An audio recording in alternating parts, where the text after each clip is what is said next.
mean, I love the contextuality of this. I mean, the whole thing about Nora's work is basically it's contextuality. It's all about context within context, frames within frames.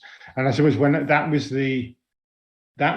when I came across her work, that was the thing that really got me. It wasn't the other words, the new words that she's come up with and all of that stuff. It was this idea that we live and work and exist within context, and that those contexts are ecological, political, sociological, all of the contexts we can think of. That we are at any one time living within those, and some of those are historical, and some of them are just really in the moment and in the here and now. And so we can talk about. So if I'm thinking of my work as a therapist, we can think about, and traditionally therapists and clients expect to be talking about their work in a historical sense. So the traditional psychodynamic therapy sort of makes an assumption that what we're talking about is something from childhood or something from earlier in our life, which has had an impact on the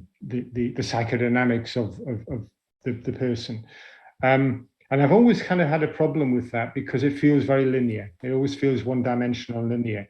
It's not that it's untrue. It's just that it doesn't necessarily recognize the full contextuality of everything. And so before I even met Nora's work, I kind of came across two pieces of psychological work which I was really affected by. One was a woman called Judith Harris, and she was a psychology writer, and she wrote an amazing book called The Nurture Assumption, which was basically casting doubt on that linear causal thing, that idea that everything is to do with what kind of parenting we had. And she said, that's not what the research actually shows. It's an assumption that's made by developmental researchers, but the line isn't as clear as that, and that things like peer group and genetics and a whole range of other things have an impact on personality, have an impact on where people end up or people go in their psychological journeys. So that was the first one, and then the second kind of major revelation for me was James Hillman's work. So some of you might know James Hillman, who is he's a Jungian, or he was a Jungian therapist stroke writer who had trained with Jung and worked with Jung, but then took Jung's work into a kind of a more, I think I'd say more contextual plane, in the sense that he talks about what it is that's outside rather than just what it is that's inside. So that at any one moment, the psychology of a person is not just affected by what's going on inside. It's just like a psychodynamic thing inside. It's actually, in any one moment, it's affected by the social context, the physical context that we're in, the ecological context we're in. And there's a lot in that. I'm not going to kind of go into his work in any detail, but it felt like, so that's what Unpsychology was. It was like taking psychological assumptions and saying, is that really totally true? Are we talking about straight lines here, or are we talking about a much more complex web of meaning that we can place around this work? And so, those of you who have read some of Nora's stuff and Gregory's work will know where that's heading, because in terms of when Nora's talking about complexity, she's talking about us existing within this complex web. This web of context, this web of everything. There's no, we don't go into a forest and say, why is this tree like this? We look at the whole forest needs to be walked through. The whole forest needs to be explored. And so those sorts of metaphors start to shift, so rather than we're talking about developmental pathways or developmental heights or transformation, or all of that sort of thing. What's the other one? Used to be I can't remember the other one. Transpersonal was another one that used to be used a lot in psychology, with Ken Wilber's work. Rather than talking about those things which imply a kind of an onwards and upwards developmental path, we start to talk about systems. We start to talk about use different metaphors. Maybe like Nora likes using the soup metaphor. She says, you can't unmake a soup, but lots of things go into the soup, and lots of things very subtly will make will kind of make the soup that it is. But you can't kind of separate it out and kind of examine the carrot after the soup's been made. The carrot before the soup's been made will affect the way the soup is, but we can't kind of unmake that soup. And then she'll also, so that's one metaphor she uses. And the other kind of metaphor she's often using is she often uses the metaphor of a family. And that I don't think it's any accident that she has a family history and a family a family network which has a lot of these ideas in it. So she talks a lot about Gregory's work because it's very much the basis of hers, but she also talks about her grandfather's work. Grandfather was William Bateson, and he was one of the kind of people who was working around the same time as just after Darwin, and he talked about genetics and things like that. So one of the big sort of things that she really will put right at the heart of her work is this idea that many of the linear paths are eugenicists. So she will kind of use that word. She will say that, if you take a linear path and you talk about development, and you talk about developmental height, you end up with a eugenic sort of way of looking at the world. And that's not how the world is. So that's where she starts from. And as I said before, she would be much more eloquent about this. So if we're thinking about those three words, so there's three words which she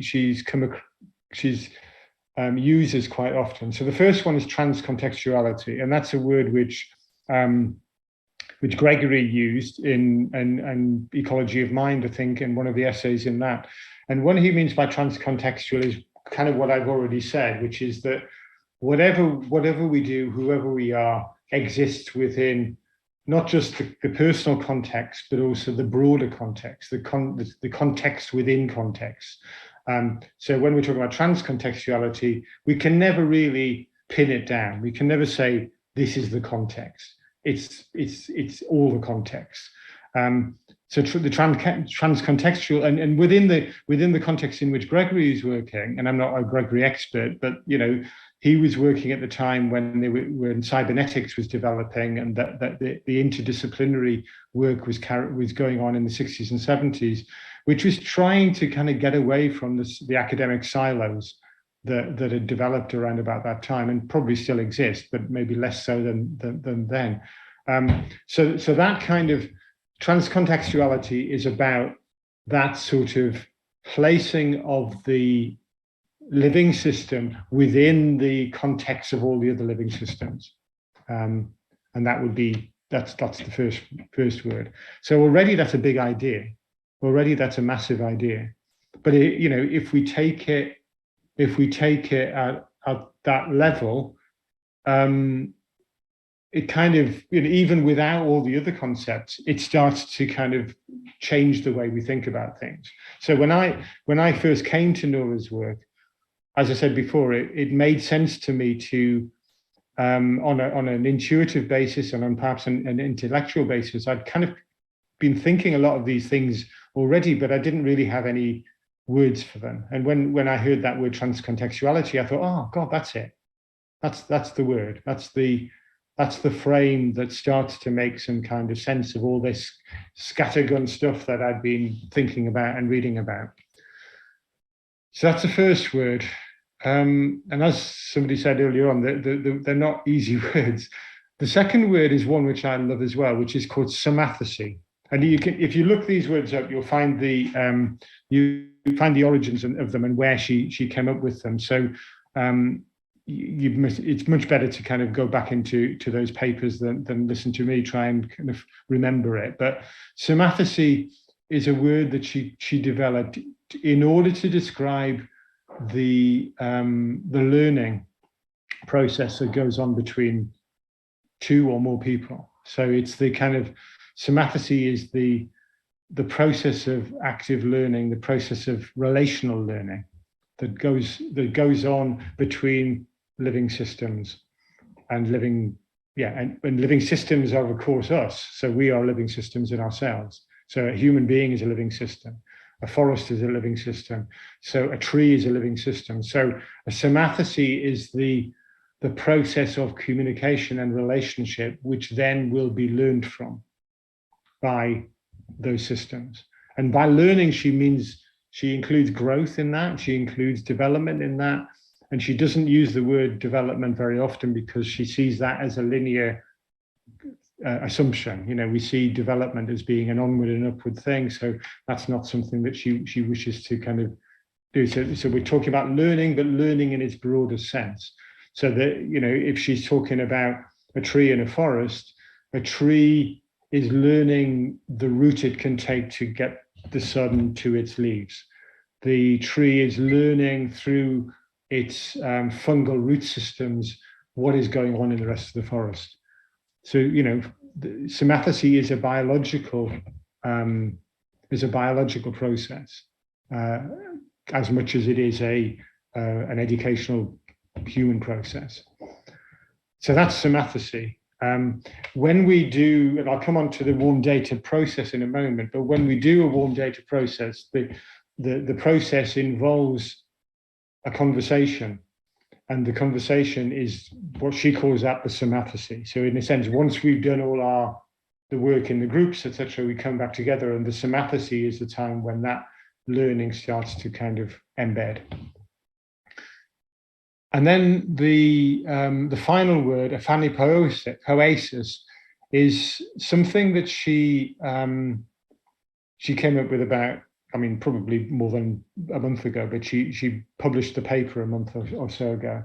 And this is possibly the most difficult one, but it's about, I think she was thinking about what is below. So as that phrase, as above, so below, this idea that in any living system, in any relationship in living systems, there is a potential. There is a potential in the unseen. And again, we're back to the between in some ways, because in some ways, the between two people or between two objects or two relational systems is often stuff that's below the surface. It's kind of hidden from view, but it's not hidden in the sense that it's still there. It is there. It's there in potential. And there's an amazing quote in, there's a book called The Poetics of Space by Gaston Bachelard, which is kind of an amazing, beautiful book. And it's the introduction to that book is one of my favorite ever pieces of writing. And he talks about what he calls the poetic image. He says the poetic image emerges unbidden onto the surface of the psyche. And it's just, you know, that's what I think aphanipoeisis is. You know, it's got this this sort of, it just comes there. There's nothing, it's not pushed by anything. It's not pushed by our childhoods. It's not pushed by anything. It's just emerges. So, you know, I mean, you're a writer, I'm a writer too. And so, you know, that moment when something emerges and you think, man, God, where did that come from? Well, you know, what was that? And you get this word or this phrase or this image or this poem or this essay, you know, it just comes and you think, God, did I write that? The stuff that you look back and you think, oh my God, did I write that? And it's not because it's amazing, perhaps it might be, but because you kind of look back at it and you're seeing it as a recognized thing. But at the same time, something which clearly wouldn't have just come if you'd been trying to force it. So I suppose that's what, if that's the personal version of it, the relational version of it is what Nora calls aphanipoeisis. This sort of, so we're having this systemic conversation, this relational conversation, and then in the having of the conversation, things emerge which we weren't seen before. So that's, so to me, that's, and there's far more places to go. I mean, I go into, sometimes we have these reading groups every month within the warm data community, and sometimes I'm sitting there for an hour and a half thinking I really haven't a clue what's going on here, because but something's happening, something's kind of filtering down and something's filtering back, and that's the kind of emergence thing. That's the process. And so the warm data itself is the data between the data.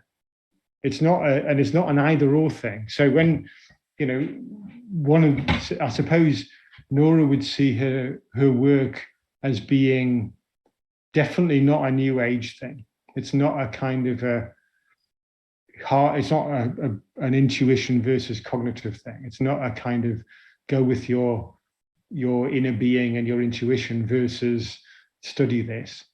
It wouldn't even use that language at all. It's saying yes, we need the data of science, and yes, we need the data of history, and yes, we need the data of academia, but what flows between that? What flows in between all of that data that actually makes it whole, that makes it make some kind of sense? Yeah.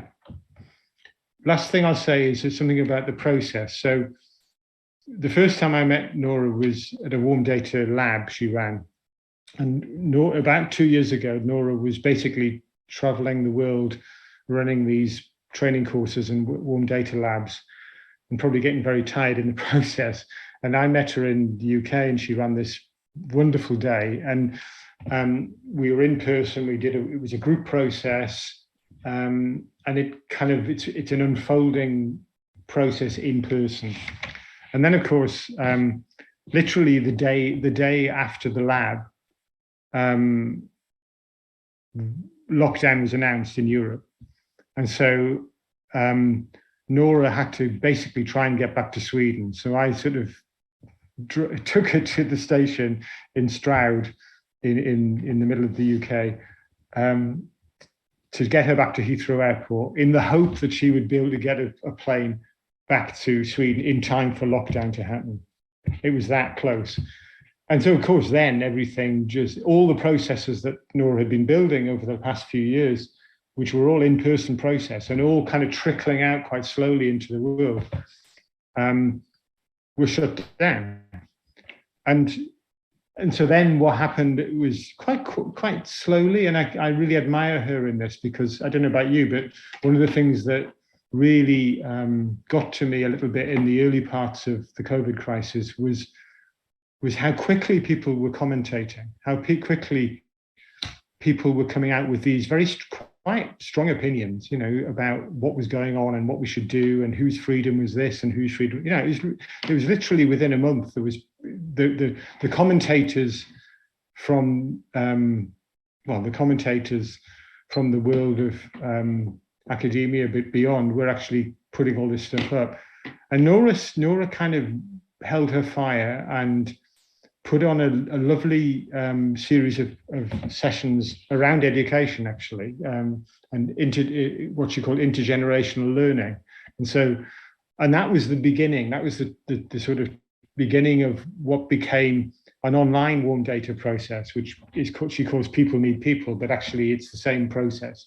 And we do it in a Zoom space, and it's amazing because you think of a Zoom space as being restrictive, but somehow the process kind of connects people up. And I've been on calls with 120 other people on a Zoom space like this, in which we kind of come off the call at the end of an hour and a half thinking, wow, that was amazing. And you don't know really what's happened. You don't know why it's amazing, because it's just a conversation on one level, but it's or a series of conversations. Yeah, so that's the that's the story. Then that's the story. That's where we've got to. And the final tiny bit of the story is that because I was so inspired by Nora, and because she was knitting together a lot of my already kind of my intuitions, but also the things I've been studying and pulling together like a magpie into my own integration of work. It felt like a natural place to go next with Unpsychology, which is to say, Unpsychology magazine needs to not just be, going for pretty or even activist statements, on the one hand, quite sort of floaty sort of eco-psychology stuff on one hand, and on the other hand, kind of XR statements on the other. We needed to be looking to something a bit more future based. What are we going to need as a future community, as a future global community, and what is it that we'll need to what do we need to hold that? And so that's the kind of that's really where we're going with it. And whether or not warm data turns out to be the thing is that we don't know. We don't know where things are going to go. But for me, it feels like the best place to be right now. And so the Unpsychology edition on warm data is a kind of a way of going into that community and seeing what comes out. But also, so what we've done with the submissions call is to say, we're going to have we want the non-fiction and essay stuff to come from within the warm data community, particularly, Nora and the people who've been doing that work, because we need to explain what this stuff means. Right? Like you said, these are terms which are quite difficult to get our heads around. They're difficult for us to get our heads around, those of us who've been involved in this learning about them. So we want that bit to kind of come from within the warm data community, but we also want people to react to the warm data community. And so that's the invitation, is to those people like yourselves and the existing contributors, people who've been working with the Unpsychology project for some of them since the beginning. We want them to kind of see what they make of this complex web of stuff that we're kind of that's emerging. And so the call, the twofold call is one to the warm data community for the essays and kind of explanatory stuff, but then much more broadly, we want people to be responding creatively with their art and their poetry and their creative non-fiction maybe, and their fiction actually would be great if we had some story work coming through. And again, see what happens, see what gets curated into the mix in the next few months.